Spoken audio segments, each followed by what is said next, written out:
Check out this self-massage full body routine that I run through on a daily basis with myself and my clients.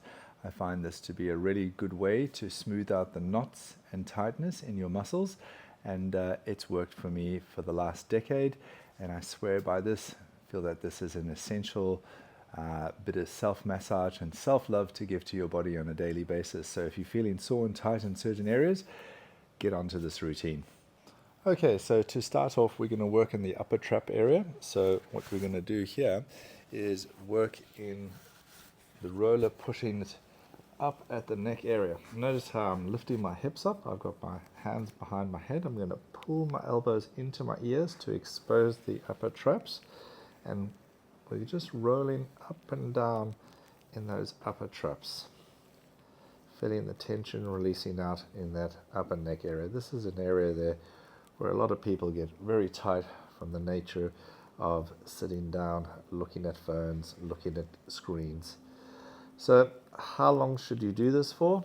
Well, it depends on how much time you have available to yourself. I like to do a minimum of 1 minute on each area, but you can go upwards to 2 minutes and even more if you so desire. And that's the upper trap. Then we're going to move into the upper thoracic area. So placing the roller just where the upper shoulders are, hands behind the head, and keeping the tailbone brushing lightly against the ground. What we're going to do is roll back, and you're going to feel that upper thoracic. You may hear a bit of a click in your upper back, and that's a good thing. That's just your spine opening up and getting rid of that overflexion pattern. So take the roller to the top of the shoulders, brace your butt, brace your abs, breathe out as you roll back slowly and feel the tension releasing out of your rectus spinae. Those are the muscles that run parallel to your spine, and this one really helps relieve that slumping posture that so many of us have throughout the day.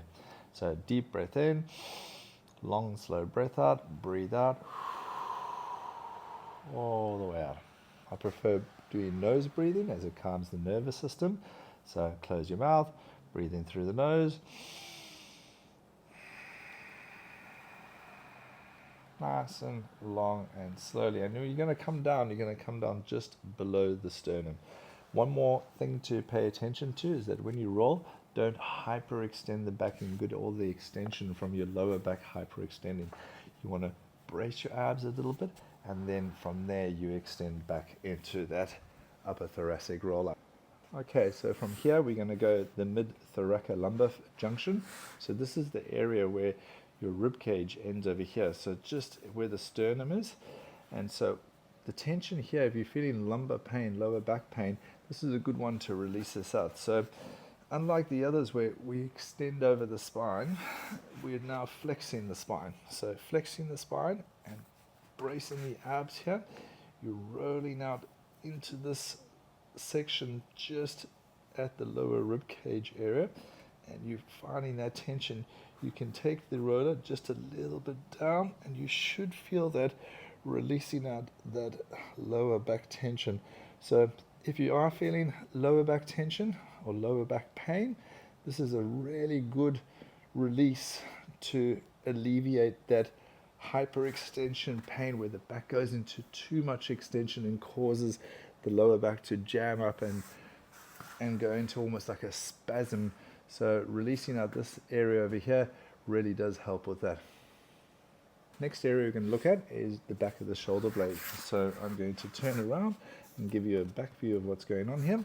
So you see here I've got the roller at the top of my shoulder blade, and if the shoulder blade is a triangle shape, you're at the top of the triangle, and then what you're doing is rolling through and smoothing out all of the knots in the back of the triangle. So smoothing out back and forth like that. Let's look at a side view of that one.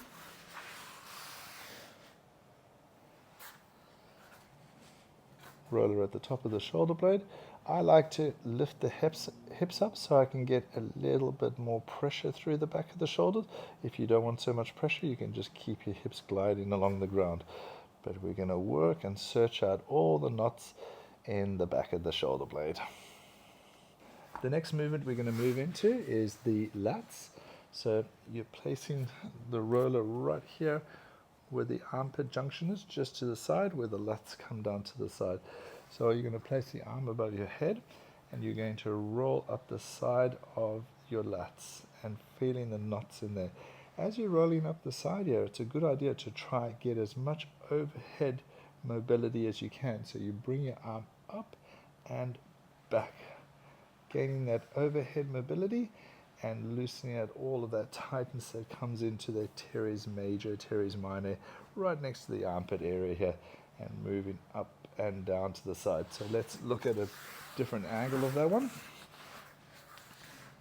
So arm up in a overhead archetype and reaching up and stretching it out, putting as much pressure down in the lats as you possibly can tolerate. The next one is to release all the tension out of the front of the shoulder. So you're leaning down and forward, you're taking your hips over your knees and you're leaning forward and down. Rolling on the front of the shoulder, searching out all the knotty, tight areas in your shoulder so you can rotate down and around. So you see I'm pulling the hand over, feeling the top of the shoulder getting released, opening it up, coming more into the front of the shoulder, and you're just basically searching out all the tight areas of the front of the shoulder, back and forth on this one. This one is my personal favorite. The next one we're going to move on to is into the glutes. So what you do is you sit on the roller with your glutes to just the side, off to the side of the glutes. You can bring the ankle on top of the knee to create more tension, which is just putting the glute in a bit of a stretch, which exposes the glute a bit better, and this one will feel better this way. So you're coming up, you're putting the pressure down in the side of the butt here, and you're working back and forth and searching out all the knots in the side of that glute, in kind of the back of the glute, working your way, smoothing out the knots, searching out the knots on this one. We're then going to do the hip flexors. So you're going to take the side of the roller and place it on this ropey attachment of the hip flexor at the top here, yeah? And then you can lie down on your belly and put the pressure down. I like to lift the leg up, and then from there we're rolling up and down the front of that hip flexor, again finding where the knots are and smoothing out the knots into that hip flexor. The next one we're going to work on is the quadricep. So we're going to go from just above the knee and we're going to roll all the way up the leg, right up to the top of the leg and then back down. And you can search out all the different areas. So if you lean a little bit over to the right, you may find there's a bit of tightness more to the right. You can come to the center angle. You can open it up a little bit to the side to square your hips a little bit more open and find where your knotty areas are in this one. The next area is the iliotibial release. Now with the iliotibial release, in the old days, we would roll up and down the iliotibial band, but there's a tendon over there and it's come to everyone's attention that if you roll up and down the side of the leg, the iliotibial band, if you run over that tendon, you're going to actually aggravate the tendon and you can aggravate the iliotibial band. So the idea here is to work the attachment point. So the attachment is just above the knee like this. So you come onto the side of the knee, come side on like this, and place the roller just above the knee. Bring the leg over and you're going to roll just in that area, just above the knee to the side here. So just moving back and forth in that little segment, about a hand distance up and down the side of the leg like that. And that's going to release that iliotibial band out way more effectively than just rolling up and down the whole side of the leg. We're then going to release the hamstring attachment, which attaches just below the knee into the calf muscle. So we're going to go just below the knee. I like to put the leg on top to create more pressure, and you're going to roll and find those nice knots that are sitting in behind the knee. And usually it's not very difficult to find a lot of knots, a lot of little lumpy areas behind the knee. So you're just going to roll and smooth out all those knots. So just below the knee to just above the knee. If it's too intense, by all means, just do it with your single leg.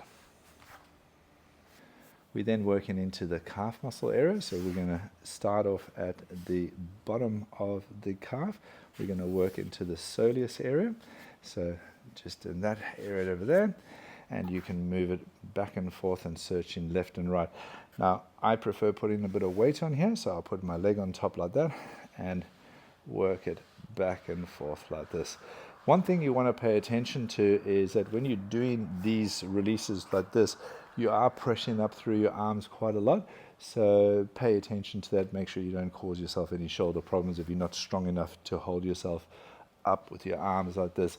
Take a bit of a break, take a bit of a rest if you need to, but rolling back and forth, finding the knotty areas that are in that soleus. All right, from the soleus, we're going to move into more the bulby part of the back of the leg, the calf muscle, into the gastroc. So we go in that nice big gastroc muscle, searching out the knots. So there I'm running down to the middle. You can also turn the leg over to find the side of the leg, and you can also turn inside. And that's a good way to get a nice thorough gastroc release out. As an added extra bonus, I have a hard ball, round hard ball, and this is a really good glute and hip release. So you're feeling real locked up into your hips and glutes, and you're feeling maybe hip flexor pain and glute pain, then get onto the ball and go for the sequence. So we're going to take the ball and put the ball just next to the sacrum. So the glute runs up in this area like this. So we're going to work all and target all of this area over here, yeah? So place the ball just on the side of the sacrum, place the ankle on the knee, and then what you're going to do is roll out to the side. Find that area on the glute, and you're going to run lines back and forth. As you run the ball more out to the side of the hip, you're most probably going to find there's a lot more tension in that area, and that's where you start making your way to the side area, yeah? So what I'm doing is I'm going back and forth, finding where the knots are, starting to migrate over to the side.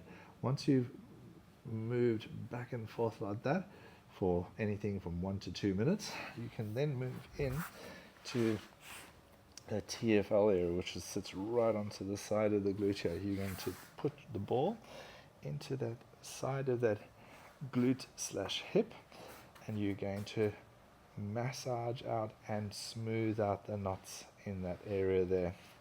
So just working back and forth in that area. Once you've smoothed that out for the recommended 1 to 2 minutes, you're then taking the ball and you're going to do a release. So I've got the ball and I found, okay, that's the spot where I can feel there's a bit of a trigger point there, yeah? And so what we're going to do here is I'm going to bring this leg up and over, and I'm going to bring this knee up and extend the leg down. So I'm sitting on that trigger point and I'm flexing my knee up and extending my leg down. And this, if you're feeling a lot of hip flexor pain and hip flexor tension, this is your go-to release for that pain, right? This has worked every single time I've come across anyone who has any hip flexor pain. This has never failed me. It works every time. It doesn't tickle, it's pretty sore, but if you endure through the pain, trust me, when you stand up and walk around, that hip flexor pain will be relieved significantly, if not completely gone.